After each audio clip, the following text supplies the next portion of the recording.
All right, what are the sources of protein? Well, eggs, chicken, nuts, lamb, and what's that big pink thing? Pigs, yeah, and fish. Scattering amongst it, but as was mentioned yesterday, we find fat in virtually the same things as well. Okay, so it's really a mixed bag, protein and fat, the sources of it. But our healthy fats come also in dairy and the cheeses.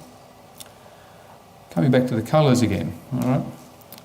Carbohydrate, glucose, equals a rapid rise in glucose in the bloodstream. It also requires a rapid response of insulin. Protein also requires a bit of an insulin response, pushes up the blood glucose. And you see my line for fat isn't flat.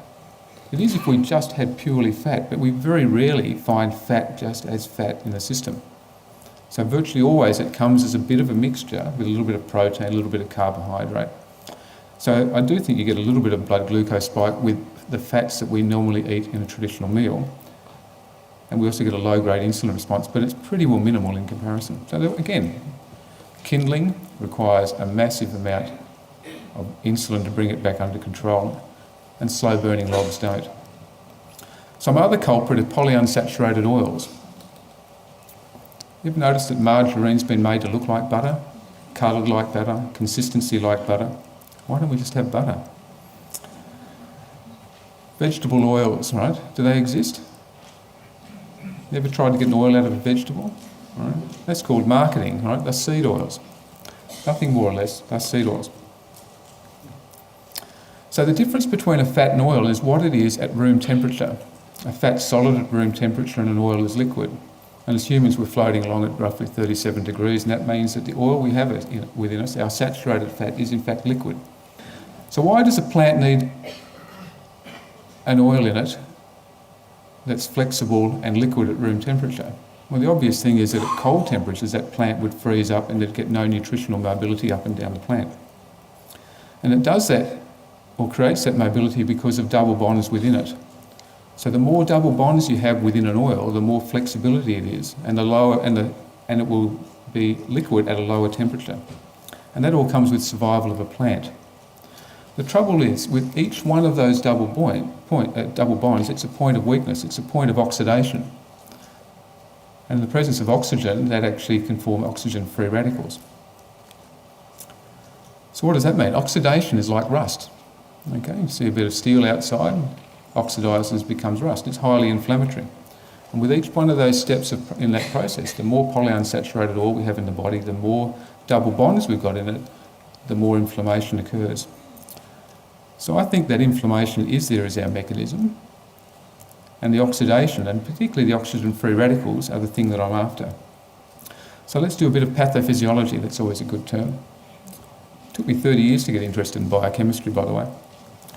Let's look how the pieces of the jigsaw fit together. And I thank Robert Lustig for this image of a liver cell. Okay, it's quite complicated, but I'm going to put pictures in and out of it which will make it simple for us. Fructose comes in on the top left there. The very first thing it does is it replenishes glycogen if there's a depletion. Remembering that most times fructose comes in with glucose, and glucose is preferred to go into the glycogen straight away. So not much goes down that pathway in a normal Western diet. There's an aldehyde pathway, okay? That's called making alcohol. And if you make too much alcohol and you ingest too much alcohol, you end up with cirrhosis, you end up with liver damage. It's one of the mechanisms in the pathways in non-alcoholic fatty liver disease. It's a little interesting byproduct of fructose is a thing called uric acid. Most people are unaware of it. I've had arguments with people until you say, okay, look, here it is, fructose is converted to uric acid. So on the simplistic side, we'll leave it at that. But uric acid is a potent inhibitor of nitric oxide. There are three forms of nitric oxide. There's a neuronal form of nitric oxide which maintains our blood supply to the brain. Remember, the brain's the last part of the body to shut down. So it's got an incredible protective effect, and it works by neuronal nitric oxide. There's also an endothelial nitric oxide, which acts as a potent vasodilator. and an inducible form of nitric oxide which allows our white cells to do their stuff. I've always wondered how white cells get somewhere. You know, they get all these triggers and they're told to come there, but how do they actually get there? Well, they get there by actually opening up and vasodilating the tissue around them, and that's under the effect of nitric oxide.